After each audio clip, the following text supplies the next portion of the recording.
At ngayon mga giliw naming tagapakinig, narito si Lola Sela sa kanyang panglimang kabanata ng kanyang kwento na pinamagatang Kaharian ng Kapre.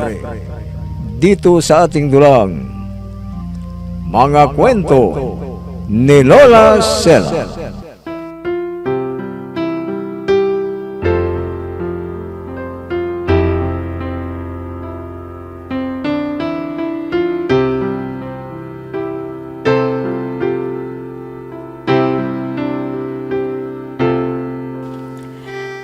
Dadagit nagkapri si Divida.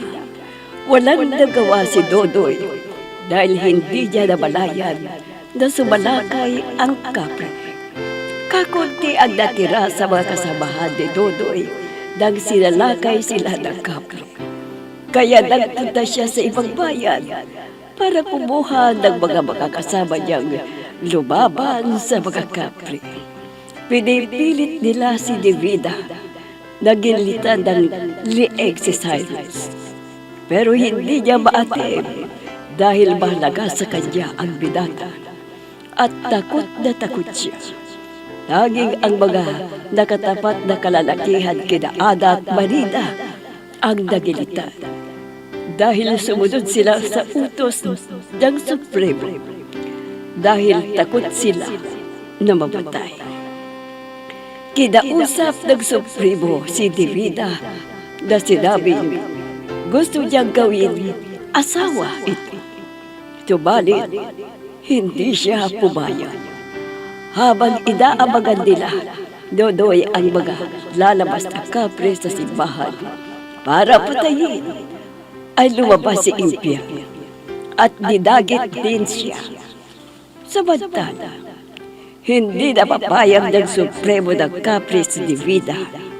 Kaya sinabi niya, gigilitan na nila ang lieg ni Cyrus. At pagkatapos ay isusunod na ang kanyang ina.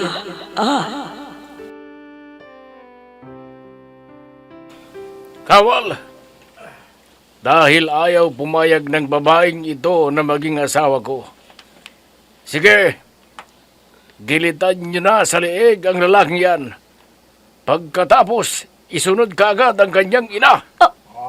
Nandito ang inay? Nasaan ang inay? Divida, anak! Inay! Divida! Inay! Sige, Divida! gilitan sa lieg ang ina ng babaeng ito dahil matigas ang ulo. Wag! Wag! Ang ibig bang sabihin yan, ay papayag ka ng maging asawa ko. Opo! Papayag na po ako. Anak! Anak, Diyos ko! Kung ganon, kailangang maging kauri ka muna namin bago ka maging asawa ko. Huwag kang mag-alala dahil magiging immortal ka kapag kauri mo na kami. Diyos ko, labag sa kalooban ko ang gagawin kong ito. Pero wala akong magagawa. Dahil buhay ng lalaking yan, mahalaga sa akin. At buhay ng aking ina, ang nakasalalay.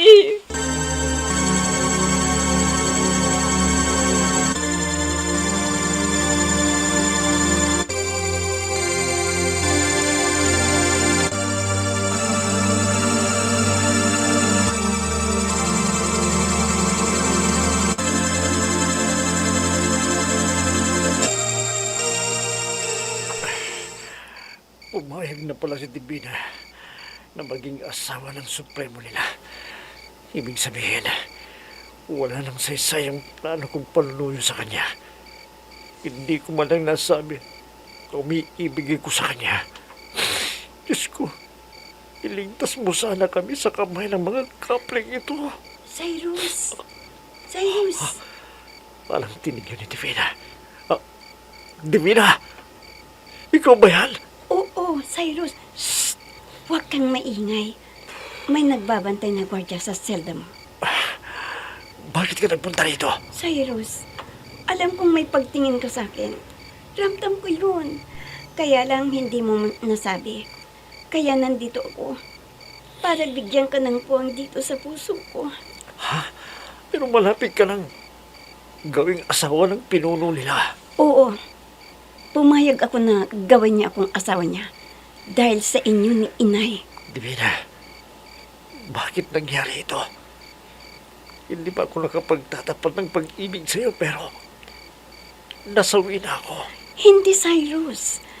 Kung tapat yung pagtingin mo sa akin, sa'yo ko ibibigay ang pagkabirhen at hindi sa kapre na yun. Divina!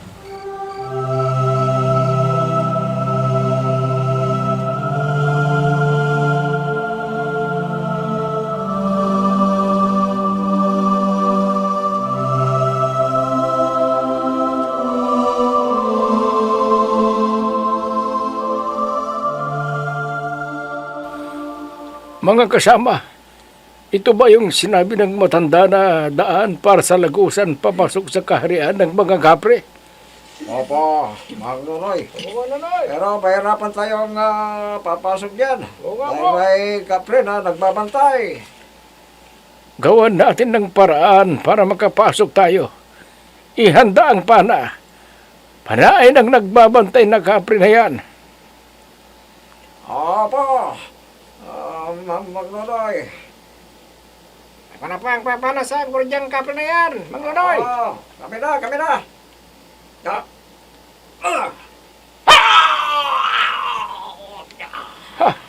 Nadali mo, Pilo. Sige, pumasok na tayo kagad sa kaharian nila at mag-ingat. Kailangang sundin natin ang sinabi ng matanda para magabi natin ang mga kapre. Halina kayo! Bilisan ninyo mga kasama! Opo, Manglonoy! Sige.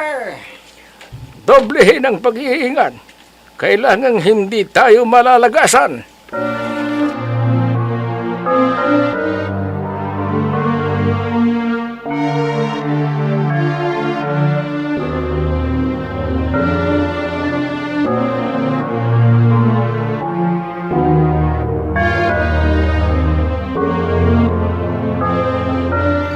Cyrus, ikaw ang una at huling lalaki sa buhay ko. Palagay ko, ito na ang wakas ng pagiging tao ko. Baka bukas ay magiging kapre na rin ako. Divina, mahal na mahal kita. Mahal na mahal din kita, Cyrus. Mahal na mahal. Mga kasama, nawawalang isang babaeng nakadamdang asawa ni Supremo. Na! Kailangan mahalap natin yun. Kundi lagot tayo kay Supremo. Cyrus, Hanapin. naposibleng wala ko doon sa kulungan ko. Sige, maiiwan na kita. Tandaan mo, mahal na mahal kita. Mahal na mahal din kita, Divina. Mahal na mahal. Sige. May magagawa lang sana ako. Iniligtas kita. Pero wala akong magagawa. Cyrus, Manglonoy, kayo? huwag kang ingay. Ilalabas ka namin para matulungan mo kaming lumaman sa mga kapre. Opo, Manglonoy. Gusto kong iligtas si Divina. Mga kasama, gawan nyo ng paraan para ilabas dito si Cyrus. Bilisan ninyo. Manglonoy, sige na. Si Impiang, nasaan ang asawa ko? Nandun siya sa kabilang kulungan. Kasama na sina Ada at Marina.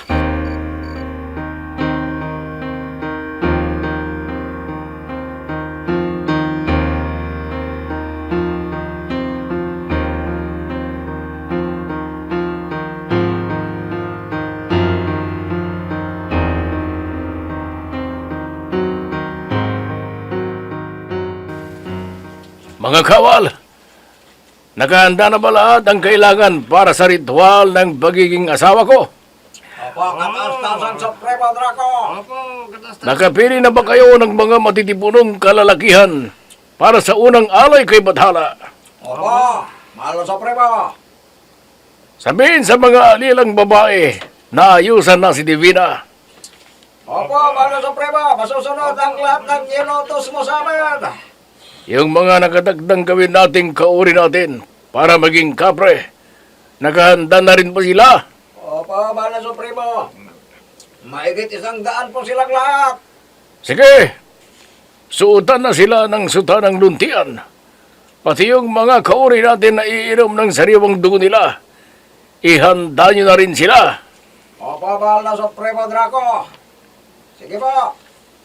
May iwan na muna namin kayo dito, mahal na Supremo. Para mga kasama. Hindi magtatagal. Magkakaroon na rin ako ng asawa. At lalong lalakas ang aming kapangyarihan. At mananatili kaming immortal. Madadagdagan ang aming buhay ng libo-libong taon.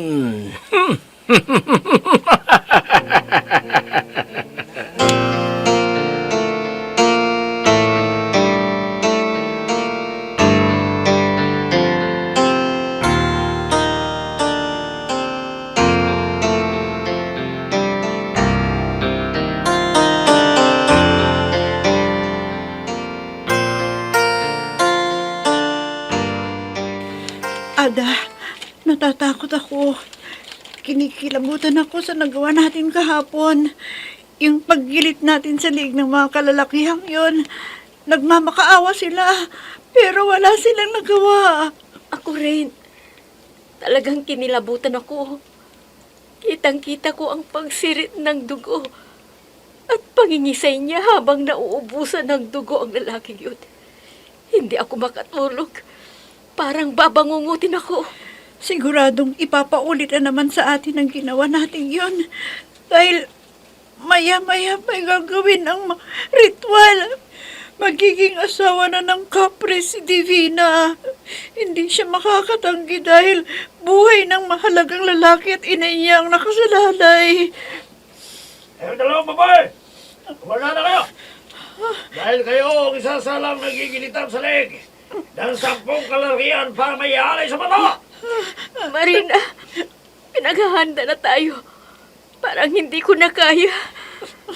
Makikita ko na naman ang itsura ng lalaking gigilitan ng leeg at ilalagay sa pinsel. Tapos iinumin nila. Mga kampon sila ng demonyo. Sana marinig ng Diyos ang ating panalangin. Sana tulungan tayo para makaligtas sa kamay ng mga kapre.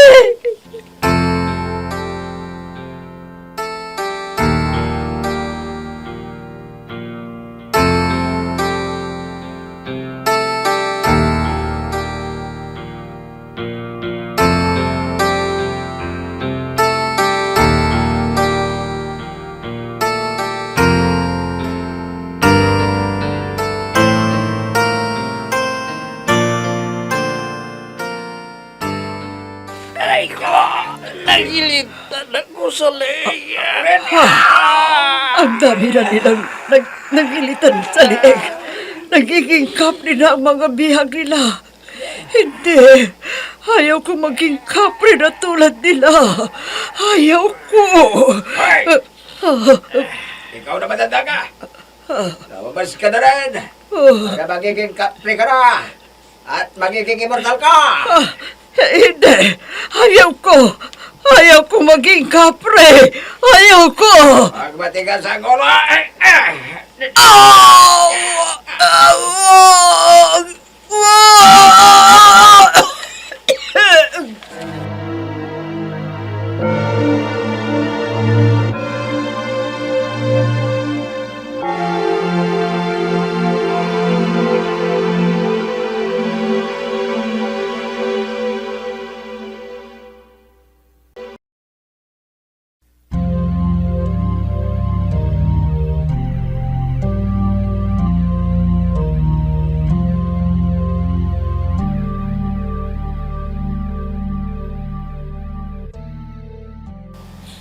O ano, nakainom na ba kayo ng lahat ng langis na may katas ng siling labuyo? Opo, Mang Nonoy. Napakaanghang po talaga. Pero tiniisan namin. Sige, ihanda ang inyong mga sandata. Lahat ng dadaan sa pintuang ito, panain o tagain para hindi na makarating doon sa kinaroroonan ng paggaganapan nila ng ritual. Opo, Mang Nonoy. Mang Nonoy. May parating na mga kapre. Oo, ang dami nila. Ayan na sila. Sige, panain na sila! Kasama! Ah! Sige, patayin ang lahat ng mga dadaan kapre dito. Kailangang maubos natin ang mga nandito sa loob ng kwartong ito. At isusunod natin yung mga nasa labas. Ang Nonoy, ang dami pala nila. Baka kulangin ang bala ng mga pala natin. Pulutin ang mga bala na nakatusok sa mga tinamaan natin. Oo nga pa. At yun ang gamitin natin sa iba. Nakatama na. Sige na! Ang Opo, iba sa Nonoy. inyo ay ang Pulutin nyo. kapulot sa mga bala ng pana. Tama ba, Nonoy?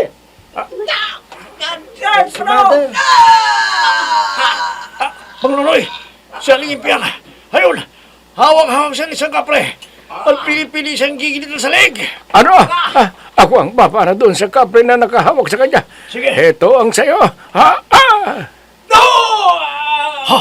Tinamaan niyo, Mang Nonoy. Ligtas na si Aling Impiyang. Ligtas na siya!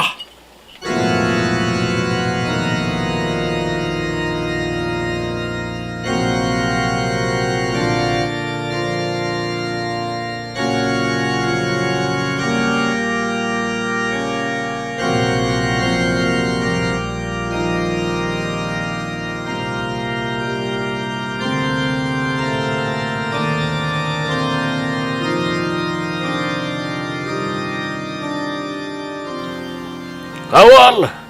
Nasaan ang mga kasamahan mo? Bakit kakaunti ang nandito sa pagdarausan ng ritual? Nasaan mo sila? Hindi ko alam, mahal na Supremo Draco. Tignan mo sila at papuntahin na rito sa bulwagan para maumpisa na ang ritual. Para magkaroon na ako ng asawa. Sige na, Kawal! Opo, mahal na Supremo Draco. Anong nangyayari sa mga kawal na to? Sinabi ko nang maaga silang pupunta rito sa bulwagan. Bakit kakaunti ang nandito?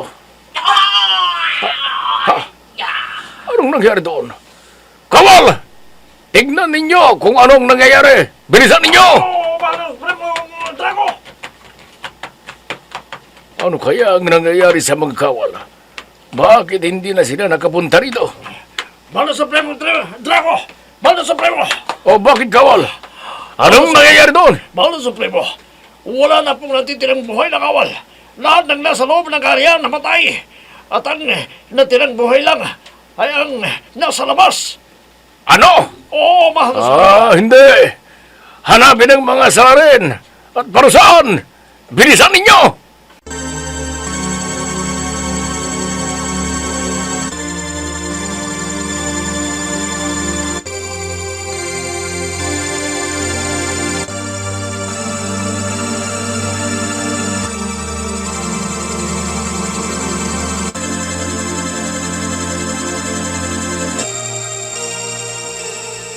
Ngayon, nalaman na ng kanilang supremo na maraming namatay sa kanila. Oo, Mang Nonoy.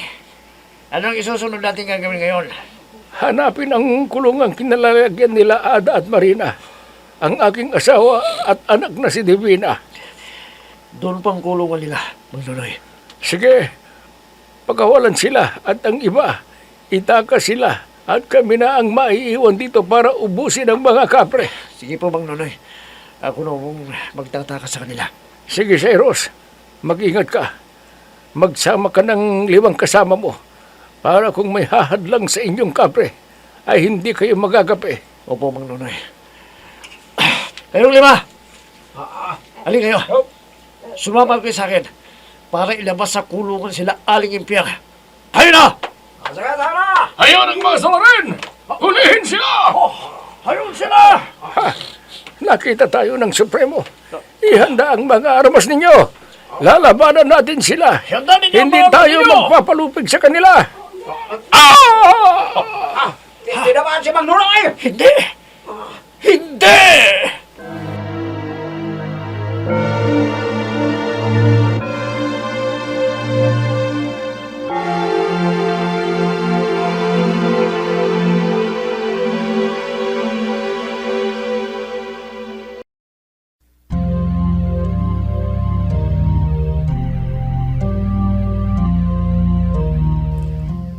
Magagapi kaya nila Nunoy ang mga kapre. Magiliw naming tagapakinig, abangan ang huling kabanata ng ating kwento na pinamagatang Kaharian ng Kapre. Dito sa ating dulang, mga kwento ni Lola Sela. Mga nagbigay buhay sa ating dula, Mayra Abrihal Narnula, Susan Malignem, Ami Diaz, Oscar Ora, Robert Di Guzman, Jun Cabato, Eva Alcoreza. Technical Supervision at Musika, Oscar Ora. Nilapatan ng tunog, Robert Di Guzman. Sa panulat at direksyon, Emma Dalupe. Mga kwento ni Lola Sela. Inihahandog ng IFRE Recording Studio para sa pambansang radyo ng Pilipinas, Bombo Radio, Philippines.